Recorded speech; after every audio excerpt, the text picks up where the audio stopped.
Okay, so we are alone together.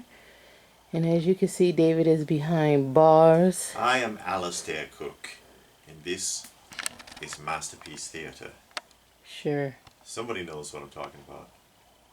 And what are you doing? Even when he's on lockdown, he can still get his coffee in. Uh-huh. Winnie the Pooh. Oh, Winnie the Pooh and Tigger too. No, and Tigger's not here. Tigger's a pain in the ass. Tigger was alright. So today we're on David's side again. And we are going to be looking at some BraveStarr, Rambo, some Fat Albert. There's a little bit of everything on here. It's mostly BraveStarr on this section though. Yeah. Some Alvin and the Chipmunks. Okay. So we'll start up here at the top. Just a couple of boxed Rambo accessories, and those were actually made by Coleco. Okay. Of all things. Coleco used to make toys. Now, is this based on the cartoon or the movie? Yeah, it's based on the cartoon. Okay. The cartoon where Rambo wouldn't shut up, unlike the movies where he barely spoke. And those are some sealed boxed GI Joe battlefield accessories and a pack rat. It's tough to find these like this. What's a pack rat? Is it a vehicle? It's a drone, basically. Okay. Or a robot. Then we're moving down here to Megaforce. Yeah, this is some odds and ends. The Kenner Megaforce, which is interesting little die-cast vehicle sets for those of you who might remember these. It's a neat little set. I don't have much from Megaforce or Air Raiders. Air Raiders was another attempt by Hasbro. Little action figures, they're like that tall. Space Car Mysteron, which is from Japan, and you won't find that. This is one of those oddball items that you just, you never see these anywhere. Anywhere. Then we have the Cosby Kids. Those are the Tedro Cosby Kids, because you remember on the other wall is the Chem Toys. These are the Tedros, which were sold carded. Chem Toys came carded and loose. They came loose in a countertop display, and those were made in 1973. These were produced in 1982. Okay. And I did a showcase on these not too long ago, actually. I remember watching this show. This show was great. It was a Filmation project. Fat Albert and the gang. Yeah. And then they had the Brown Hornet. That was the third incarnation. Yeah. Originally it was Bill Cosby hosting. Then we moved down to BraveStarr. Love the artwork on these. Yeah, they got some really good artwork. Deputy Buzz. And Handlebar, because of his mustache. The mustache and him throwing stuff, I guess, because he pitches plates there. The toy actually throws things. Sandstorm, you fill him with water and he spits. Basically. They had a lot of toys in the 80s that did that. Spat water. And you put water in it and it spits out whatever. This one is really just a lot of detail on that character. Look at that teeth. Artwork. BraveStarr was another Filmation program. $4.98. Yeah. Somebody wrote on it though, but it's still sealed. It came out around the same time as the Masters of the Universe, and it was done in kind of the same way. BraveStarr only had like a single season, I believe, but same format. It was funny. It wasn't badly drawn, and it had a moral to every story. BraveStarr is kind of a can of worms to get into collecting, though, because for a one-season program that only had one set of action figures, there are actually a lot of variants, and it can get really difficult. Like you see, there's 2 Marshall BraveStarrs and 2 Tex Hexes, because there's the regular version and there's the deluxe version that comes with the sensor laser fire backpacks, or you can buy the laser fire backpacks separately, or You can get the Marshall BraveStarr and Tex Hex 2-pack. There is one. There's also the horse 3030, and then there's a BraveStarr 2-pack with the horse. They did a lot of weird stuff, and it's hard to find. They also made those cassettes, like you see sometimes with GI Joe or He-Man, where you have Marshall BraveStarr with an audio cassette and book, and those are a nightmare to track down. There's a lot of pieces that I just don't have. Yeah. It's going to be a while. And is it expensive? The BraveStarr stuff can get really expensive. And this is the neutral laser. Your flap is it's stuck that way. Actually, it's not. It, you know what I mean? Yeah. It won't go up or down from right there. BraveStarr. Okay, yeah, the boxes. Yeah. The this is so that you can interact with the laser fire backpacks on the figures. You can shoot them. Okay. Then we got The Stagecoach. Yeah, the Stratacoach. Oh, Stratacoach. Yeah. See how they put a handle on the back so you can run around with it. Yeah, that's what I want to do. Yeah. And what is this thing kind of off? Zombies. These are from Barnes and Noble. Actually, see, it's a family. Yeah, it's a dad and a little boy. Then we got Alvin and the Chipmunk. That kind of went sideways. Yeah, well, that's from Ideal. And yeah, bet you didn't know that Ideal made Alvin and the Chipmunk action figures. And they are action figures. They're jointed and they're mixed media because they're wearing clothing. Ideal made a ton of stuff. You look on the back of the package here. Whoa. They've got like, I think, 11 figures. Wow. 10 or 11 figures. Yeah. Characters on the show. Well, the 3 boys, the 3 girls, the uncle, and then the 3 of them in like tuxedos. And then these are all just figurines and wind-up toys. So the only ones I really care about are the actual action figures. Okay. There's the 11th figure is actually Dave. Yeah. But you can only get Dave when you buy the van. This is the Treatmobile. But there's a van also. And Dave came with the van.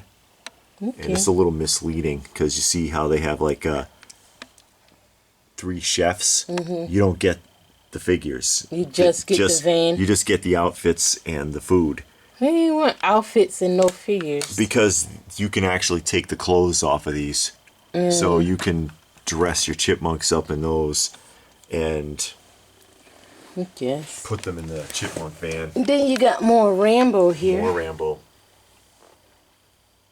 And one thing that I've been seeing, a lot of figures that are supposed to be coming out is going to be pushed back because of the pandemic.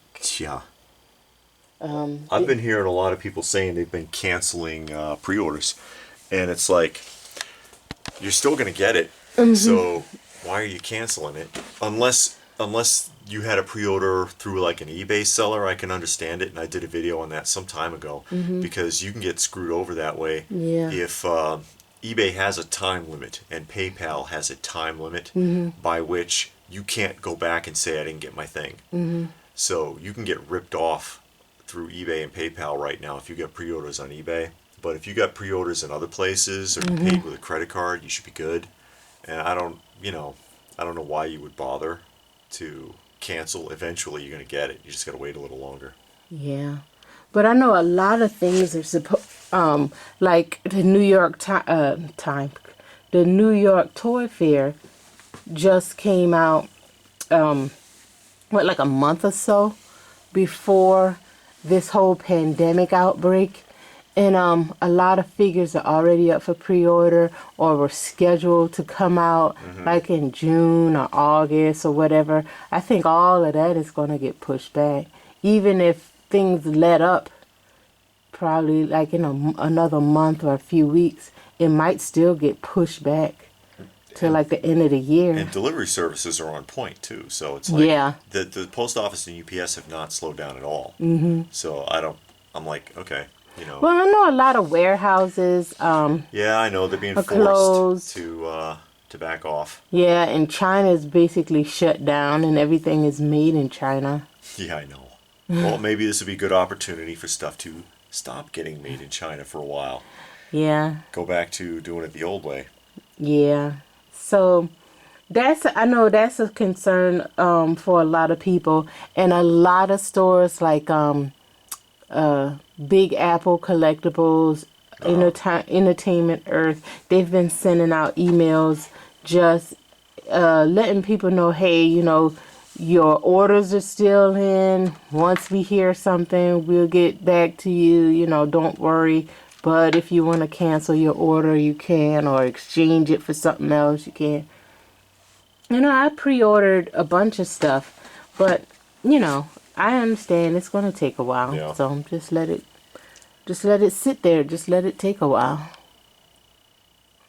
What can you do? Yeah. Don't forget Adventure Man.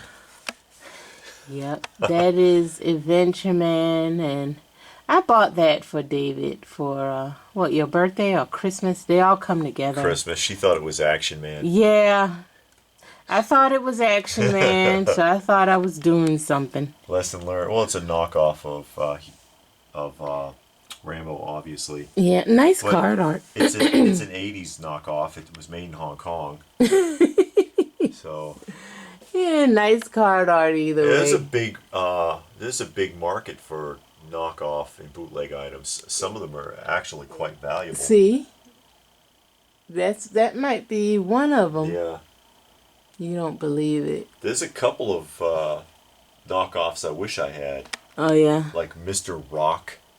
What's that? It's supposed to be Spock, but it isn't. It's Mr. Rock. Oh. That's like a Grail bootleg. Or Easy He, the Easy E straight out of Eternia version of He-Man is a really famous knockoff, and another one is the Shindana Toys Agent Slade, or Slade's Secret Agent, which was a knockoff of Richard Roundtree from Shaft. That's a Grail. There's a few that are, you're talking spending easily thousands in some cases. Really? For them still sealed, yeah. Yeah. So yeah, there's an aftermarket for that. Some people love bootleg figures. Yeah. Yeah, some people do. I got a couple floating around, but Oh, you do? Yeah. Well, Adventure Man for one, but You don't always have to go there with that. hey, I appreciate Adventure Man. I'm not mad at it. No, you don't. You kind of throw him to the side until I pull him out. No. I'm not really ready to display the Rambos. Yeah. It's like you can't stand them up, and I don't want to hang them either. I want to put them in Cases. a proper case, and that can get expensive too. Yeah. Cases with, are very expensive. Clamshells. It adds up. Yeah. So, guys, this is our episode. We were talking about Rambo, Chipmunks, some BraveStarr. I used to watch that show. What, BraveStarr? Yeah, BraveStarr and the Chipmunks. I used to watch the Chipmunks. I never heard of BraveStarr until we saw it that one time on Michael Mercy. Yeah, Michael Mercy has a bunch. I think he's got all of it loose. Yeah, he has a bunch. Yeah. That's the first I ever heard of BraveStarr. For me, it's a little tougher because mostly I try to find stuff in the box. Mm-hmm. And, in the box, it's, like I said, there's some oddball items from BraveStarr that are just really, really tough to find, like the Tex Hex BraveStarr 2-pack or the BraveStarr 3030 2-pack, the ones that came with the cassettes. Yeah. You're going to spend quite a lot. So, Yeah. and I don't have it like all that. I mean, it may look that way, but a lot of this is trading and hustling and Years and years. yeah. So I'm not rolling in it. I've got to. You ain't rolling in the dough. No. No, you got to hit that lottery. Yeah, I know. You need that lottery money. But yeah, so we discussed BraveStarr. We talked about pre-orders and just holding out, waiting for the dust to settle as far as the pandemic and what's going to happen with that. How long is this going to be drawn out? Are we going to be on lockdown for another month, 2 months, 6 months, 12 months? Who knows? I mean, you just don't know which way the wind is blowing nowadays. So, we're waiting it out. We're doing some rearranging. We're doing some cleaning. We're, doing some alone together. We'll, you know, Oh, we spent a lot of time together anyway. yeah. So, So it's easy for us. yeah. So, that is it for today's episode. And we will see you later.